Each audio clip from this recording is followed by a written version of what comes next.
Supondremos que el río era azulejo entonces, como oriundo del cielo. ¿Cómo andan? ¿Cómo están? Los Cisnes, Manuel Mujica Lainez, la lectura que hoy nos convoca. Sé que habrá, quizá, me gusta pensarlo por lo menos, un oyente de esta entrega que me afeará la pronunciación del apellido Mujica, a sabiendas que es un apellido vasco y que en el euskera, en el vascuense, en esa lengua que es única en su especie y que no pareciera tener deudas de ninguna otra lengua, se pronuncia Mújica, o debería pronunciarse Mújica. Sin embargo, respuesta, es imposible para un porteño decir Manuel Mujica Lainez sin que se nos cayera la cara de vergüenza por pedantería y por una especie de soberbia maliciosa. Entonces vamos a llamarlo, ¿cómo se lo llama acá? Manuel Mujica Lainez. Manuel Mujica Lainez, escritor muy discutido, prácticamente, creo yo, quizá esté exagerando, con muy pocos lectores en la actualidad. Ignoro, repito, cuánta gente está leyéndolo, pero se me antoja que debe ser poca la gente. Hay una construcción y van a escuchar una especie de taladro neumático. Ahí está, lo están oyendo. Bueno, esto afea evidentemente este audio, pero ¿qué va a ser? La vida es esto también, ¿no? Bien, decía Mujica Lainez, un escritor que supo tener muchísimos lectores. Aquellos lectores lo llamaban Manucho. Hoy, supongo, sospecho, debe tener una población mínima de lectores. Quizás sobrevivió su libro sobre Buenos Aires, la misteriosa Buenos Aires. Aquí vivieron también, podría ser, y sobre todo Bomarzo, que es su gran obra, Bomarzo. Nosotros vamos a hablar de Los Cisnes, que ya es casi su etapa final. La escribió en el año 1977, ya era un escritor maduro, probablemente con pocas ideas, con pocos estímulos, ya tomando la literatura como una inercia, ¿no? Esta forma parte de una literatura inercial.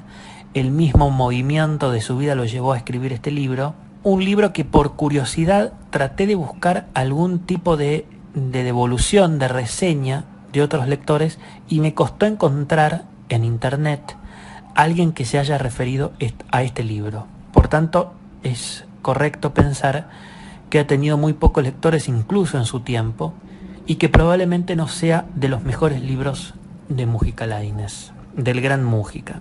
Por última cosa, y ya me meto directamente en el libro, decía Bioy Casares, era muy amigo de las hermanas Ocampo, de Borges y de Bioy. A Borges no le gustaba Mujica Lainez, a Bioy Casares tampoco. Borges decía que Mujica Lainez era un escritor extraordinariamente barroco y lo que le interesaba era más el cómo y no el qué, que no le interesaba la inteligencia, los juegos de la ficción, la busca de algo, pero la busca al fin, sino más bien cómo decía las cosas. Se interesaba mucho más por el lenguaje, un lenguaje barroco, florido, lleno de recursos literarios, en algunos casos que dejan atónito al lector porque parecen ejercicios de estudiante, como esos postres que son una pila de cosas dulces y que no tienen gusto a nada, pero ya nos vamos a referir a este hecho. Y Bioy Casares ya directamente era todavía más cruel y decía que Mujica Lainez era un pelafustán. Bellísimo insulto, gran insulto, también caído en el desuso. Si Mujica Lainez no tiene tantos lectores en la actualidad, la palabra pelafustán tampoco tiene personas que la pronuncien. Qué pena, ¿no? Se perdió pelafustán, farabute, tarambana, tirifilo, agrego. Gran insulto, tirifilo. Bellísimo, bellísimo. Bueno, Los Cisnes de Mujica Lainez. Voy a leer la contratapa. La contratapa, ustedes saben que es un género laudatorio por definición y que ninguna contratapa va a disuadir lectores, más bien quiere contraerlos, pero voy a leerla para dar una semblanza inicial. Uno de los rasgos más extrañamente atractivos de la literatura de Mujica Lainez es el antropomorfismo de los lugares, misteriosa relación, casi de complicidad, entre los hombres y los lugares donde viven. Muchas de las novelas de Mujica Lainez revelan esta afinidad. Bomarzo es el ejemplo más alto, lo hablábamos al principio. En su última novela, Los cisnes, relato donde se reúnen la pasión, la nostalgia, el humorismo, el inquietante influjo de fuerzas inexplicables sobre nuestras vidas, Mujica Lainez cuenta la historia de una casa de Buenos Aires, agrego yo, sobre la calle Paraguay, cerca de la desazonante esquina Corrientes y Callao, desazonante en palabras del autor, y de la Plaza Rodríguez Peña. Digo para los que sean porteños o conozcan Buenos Aires y sepan a qué lugar me refiero de Buenos Aires. Decía entonces, Mujica Lainez cuenta la historia de una casa de Buenos Aires, lo cual significa contar la historia de quienes la habitan. El Palacio de los Cisnes, una mansión derruida que reitera obsesivamente el motivo del cisne en sus ornamentaciones.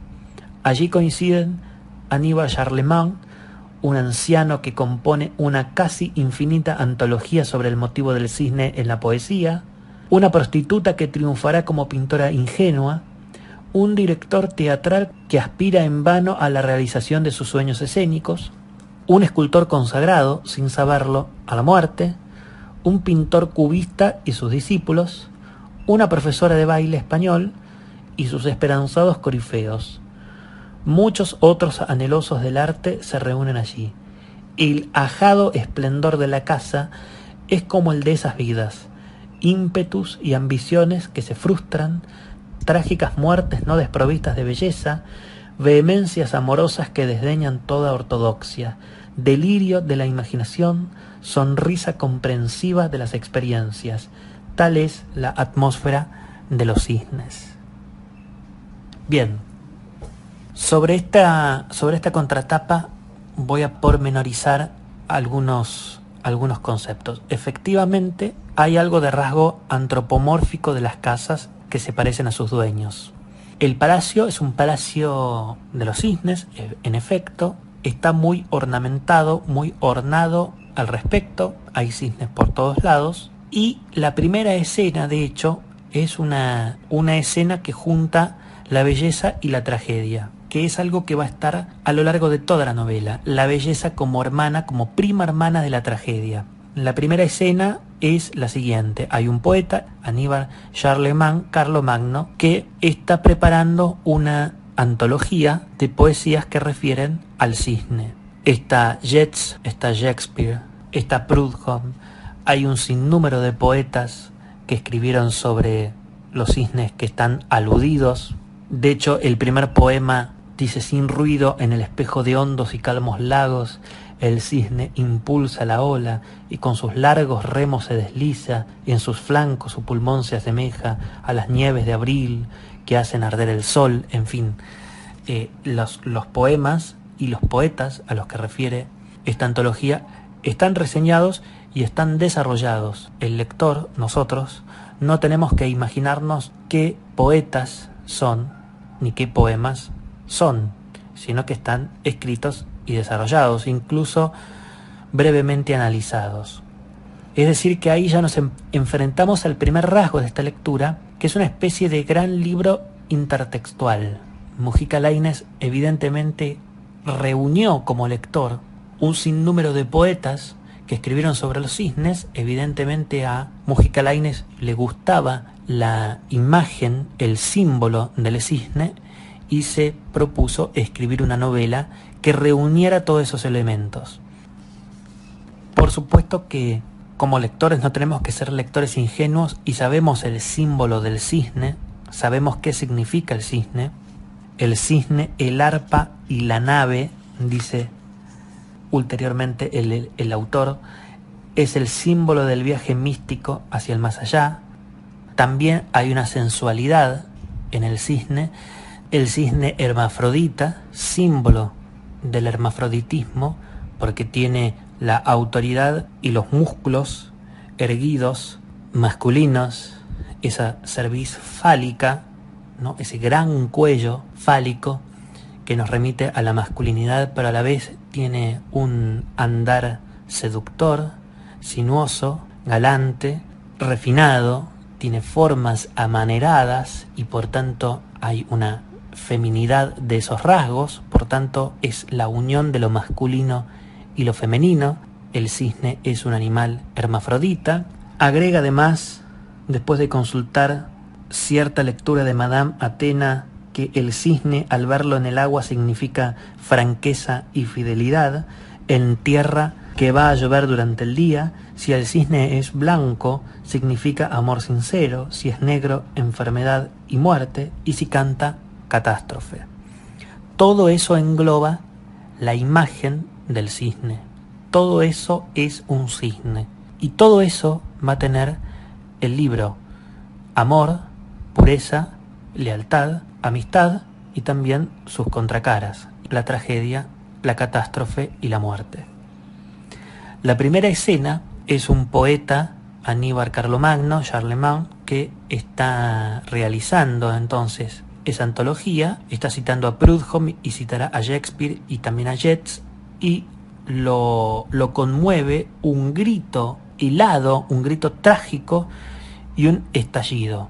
¿Qué es ese grito helado? Es un alumno del escultor González cayendo por la ventana. ¿Qué es ese grito trágico y ese estallido? Una estatua partiéndole el cuerpo y matándolo en el acto, aplastándolo desde las alturas de donde cayó. ¿Y qué es esa escultura? Un cisne.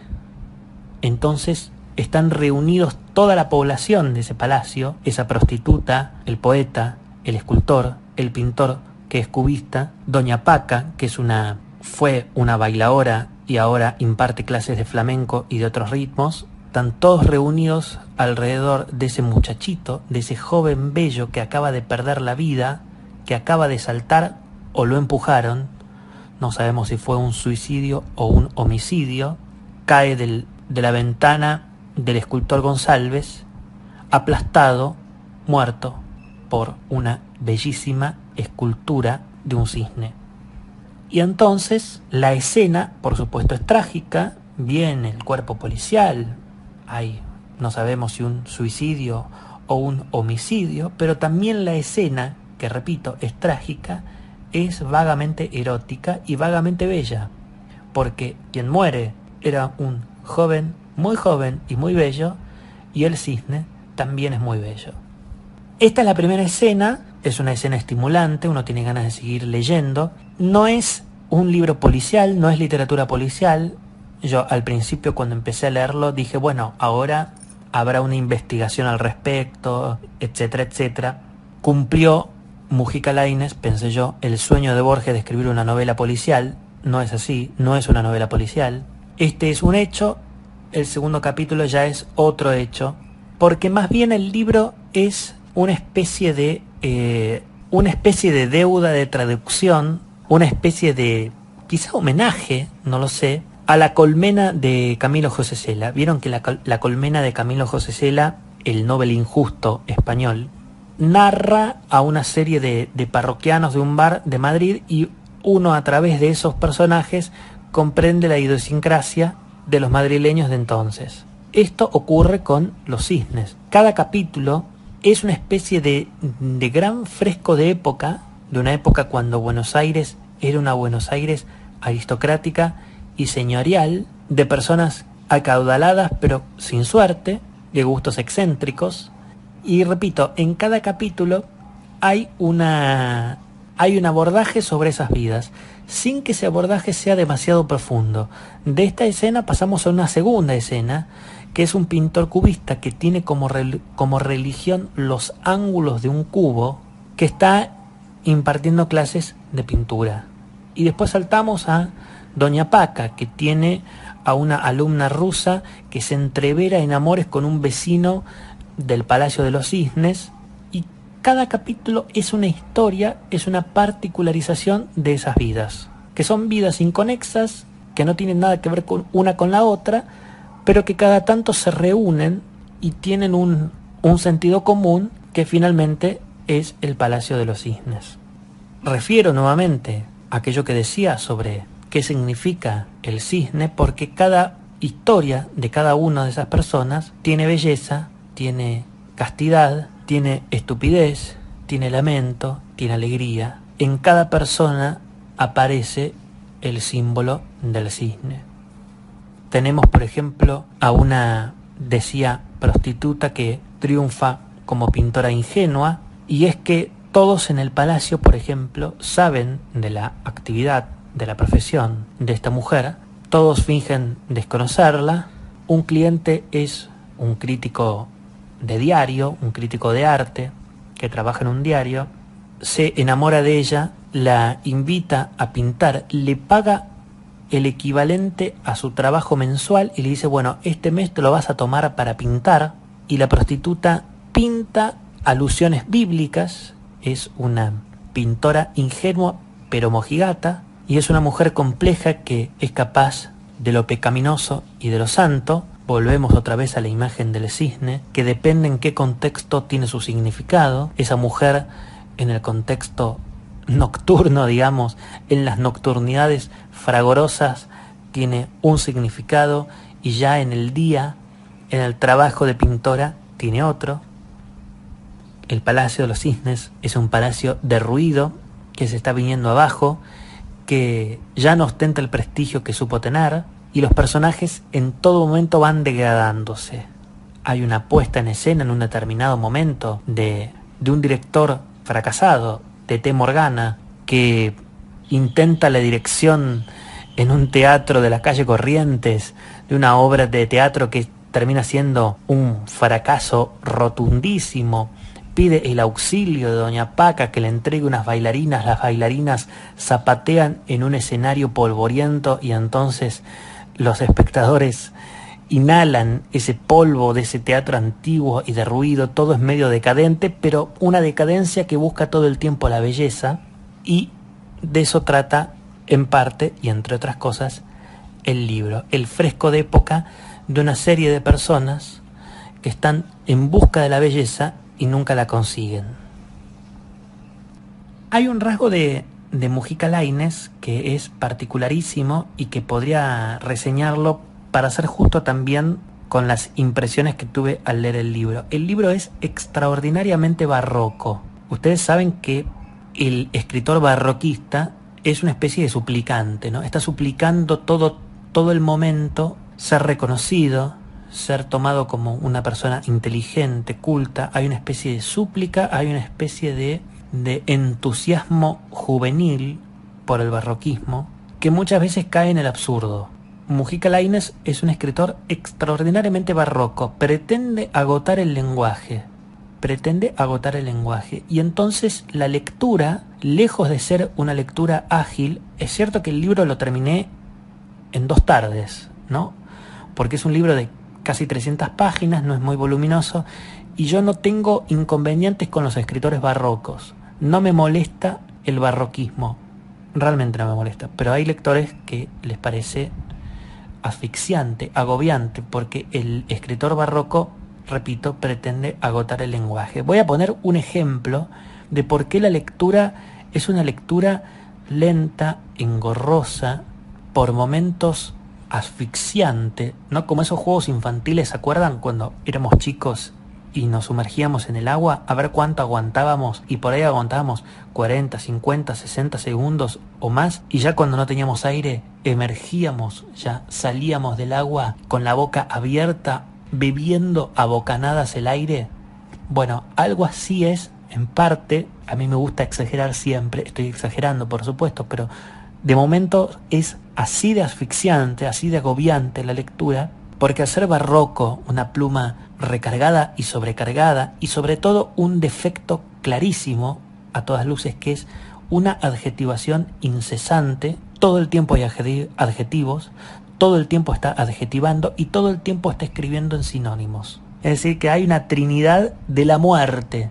barroquismo, adjetivación y sinonimia, que por supuesto disuaden al lector, no dan ganas de seguir leyendo, porque muchas veces cae en el absurdo. Les voy a poner algunos ejemplos. Vienen los ejemplos absolutamente crueles, pero es necesario hacerlo.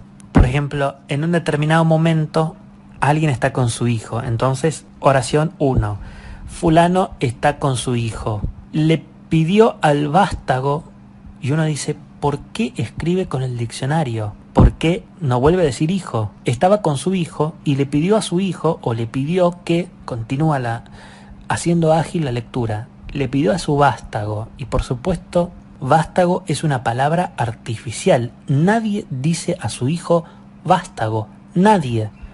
Es decir, hay algo artificial y hay algo todavía más que artificial. Hay algo absurdamente falso. Nadie llama vástago a su hijo. En un determinado momento, la voy a leer a pie de juntillas. Está hablando sobre una alumna de Doña Paca. Bien, entonces está diciendo sobre esta alumna que tenía la mejor tradición de las bailarinas célebres. Estatura, 1,66 m. Piel blanca, blanquísima, armiñada, perlina, untada, entalcada, empolvada. Podría haber dicho piel caucásica o piel blanca. Piel blanca, muy blanca. Piel anémica. Tiene que elegir una. No, a falta de una, eligió todas. Entonces, piel blanca, blanquísima, armiñada, perlina, untada, entalcada, empolvada.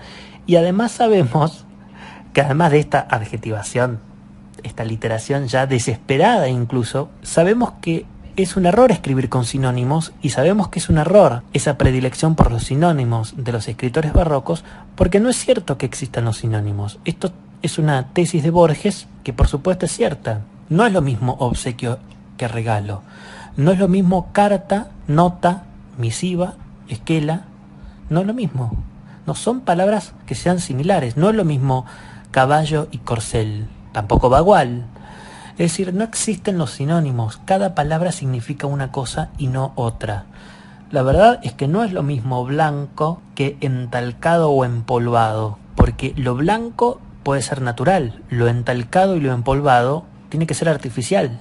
Armiñado, no, similar al armiño. Perlina, bueno, la verdad es que el armiño y la perlina no es lo mismo, no designa lo mismo. El armiño opaco y la perla, está bien, son blanquecinos, pero son blancos distintos. El blanco del armiño no es el mismo blanco de la perla, que además perla ya de por sí es una especie de color, si uno se pone minucioso y detallista. Lo perlado no es necesariamente sinónimo de lo blanco. Casi que uno diría que es un blanco tornasolado plateado, es decir, que no es el blanco del blanco. Decía lo de la carta porque en un determinado momento alguien recibe una carta. Entonces dice, bueno, leyó la carta. La misiva decía lo siguiente. Continúa. Al terminar de leer la esquela, tal cosa. Esto estoy reproduciéndolo, estoy recortando, pero esta página existe, no estoy exagerando. Y después dijo, bueno, quedó sobrecogido por la nota. Entonces ahí hay 4. Le falta epístola. Le faltó epístola. Pero hay 4 sinónimos de carta. Carta, nota, misiva y esquela. Y la verdad es que no es lo mismo. No es lo mismo una carta que una misiva, no es lo mismo una misiva que una esquela y no es lo mismo una epístola que una carta. ¿Vieron la epístola de San Pablo? Que algunos, y fue durante muchos años, discutida si era una violación de la correspondencia o si efectivamente estaba bien revelar y agregar al Nuevo Testamento las epístolas paulinas. Y la diferencia entre una carta y una epístola es que la epístola es una parte del género literario que puede ser vista y leída por otra persona, mientras que la carta sugiere una intimidad, una correspondencia que no pertenece al género literario y que no pretende ser leída por otro, sino por el destinatario de la carta. Es muy interesante esta diferencia. Una carta es algo íntimo, destinado solo a una persona, y solo esa persona puede leerla. No tiene un fin literario y no tiene valor literario. En una carta puedo escribir que fui a comprar frutas al mercado. Una epístola forma parte de un género literario y es una carta que tiene y debe, si uno tiene suerte, ser leída por un destinatario que no está prefijado, que ese destinatario puede ser cualquiera. Es decir que con la carta violamos una correspondencia y con la epístola no, porque una epístola nació para ser pública y una carta para ser privada. Si uno toma en consideración esto, epístola y carta no son sinónimos, incluso diría más, son antónimos.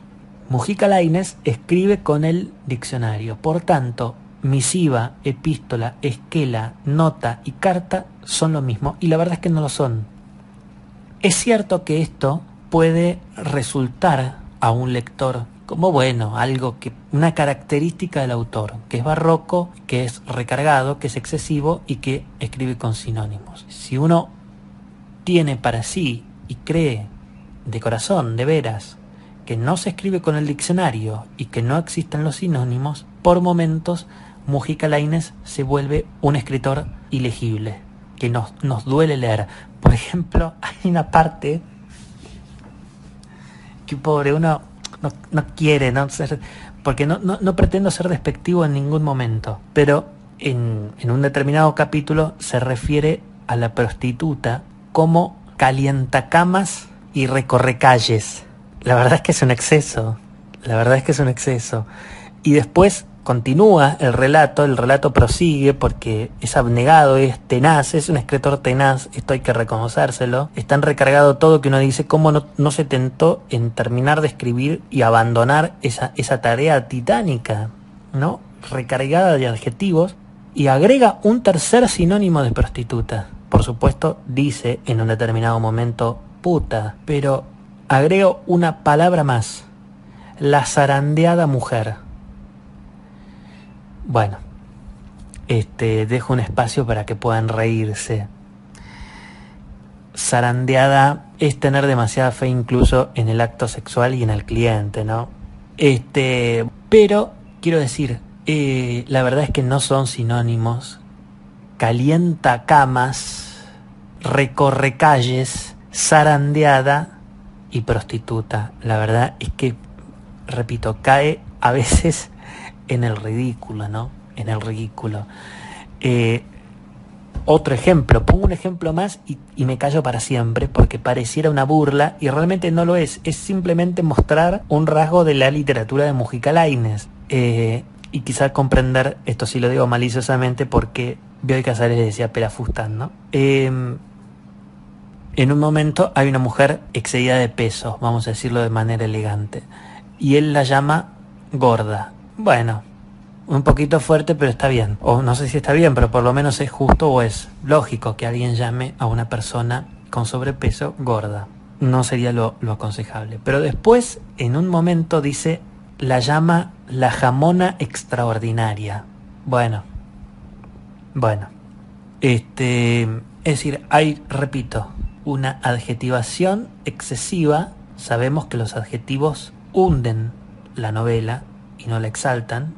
Hay un ejercicio de la sinonimia atroz y asfixiante. Ya lo vimos, cómo usaba indiscriminadamente los sinónimos. Y hay, repito, una pluma barroca y recargada. Hay párrafos enteros que son una página de una oración, atiborrada de subordinadas. Repito, no es un rasgo que a mí me moleste. De hecho, diría incluso lo contrario. Me gustan los escritores que tratan de agotar el lenguaje y que exprimen las palabras. Me fascina ese tipo de literatura. Me encanta la literatura alemana, la literatura rusa, que son muy dados a esta hondura, a estas oraciones extensísimas. Mi ídolo de toda la vida es Sándor Márai. Por Dios, Sándor Márai, esos grandes soliloquios, esos grandes monólogos personales, que es una página entera de quizá 2 oraciones extraordinariamente lánguidas y extraordinariamente asfixiantes para el lector. No me molesta, incluso diría, repito, que me gustan, pero en el caso de Mujica Lainez el problema no es necesariamente el barroquismo, que disuade ya de por sí cierto tipo de lector, sino además el ejercicio indiscriminado, repito, de la adjetivación y de la sinonimia. He tratado de ser justo, de destacar la belleza que pretende Mujica Lainez. Cuando lo leía me emocionaba, y lo digo en serio, la búsqueda ética de la belleza. En todo momento Mujica Lainez busca la belleza, tiene un compromiso con la belleza, tiene, si se quiere, una visión infantil del arte. Infantil lo digo como un mérito, es decir, vieron que están los poetas malditos que ven belleza en lo negro, en lo podrido, en el hedor, en lo malsano. Vieron que vienen a inaugurar esa belleza. Bueno, Mujica Lainez tiene una concepción clásica de la belleza y la busca en los cuerpos jóvenes, en los rostros rozagantes, en las actividades que se hacen con esmero y con pasión, en los colores, en la música, en la escultura, en la poesía, en la musicalidad de las palabras y de las imágenes. Eso realmente es interesante y es digno de ser destacado, y además, para volver a ser justo, es cierto que es una búsqueda que ya no es actual. Pocos artistas, pocos escritores buscan la belleza de esa manera. Pocos escritores tienen esa concepción ingenua de la belleza. Hay un lenguaje que no es que no sea soez, es demasiado almibarado, es un lenguaje dulzón, es un lenguaje demasiado florido que, repito, no es el lenguaje que usa la literatura actual. Es decir, que hay algo de esta lectura que es una lectura contracultural y a contratiempo, y eso no deja de ser interesante e importante. Yo, lejos de disuadir a lectores, invito a que lean a Mujica Lainez, porque es un tipo de escritor que ya no existe. Y es cierto que es una literatura que quizá no sea de una gran calidad en términos estrictos, ¿no? Es decir, que uno tiene que buscar estas pequeñas bellezas en la metaliteratura, no en la literatura. Quizá la literatura de Mujica Lainez no sea del todo interesante, pero sin embargo valoro ese rasgo ético de la belleza. Y repito, hay algo contracultural en la lectura de Mujica Lainez. Nadie escribe con ese barroquismo y con esa búsqueda de belleza hoy. Quizás sea interesante para un determinado lector, sea importante. Creo que si uno tiene aspiraciones de escritor, debe leerlo, porque al leer un escritor que trata de agotar el lenguaje, uno empieza a comprender ese lenguaje, empieza a encontrarle los confines a ese lenguaje, y entonces uno se siente más experto y supongo que no va a ser una lectura perdida. Pero quizá para un lector desinteresado que solo busca entretenerse genuinamente con la lectura, quizá esta descripción que acabo de hacer termine de disuadirlos de la lectura de Los Cisnes de Manuel Mujica Lainez. Que en su gloria lo tenga Dios, escritor muy conocido entonces, y que, repito, no sé cuántos lectores tiene en la actualidad, supongo que pocos. Esto ha sido todo, mis queridos amigos.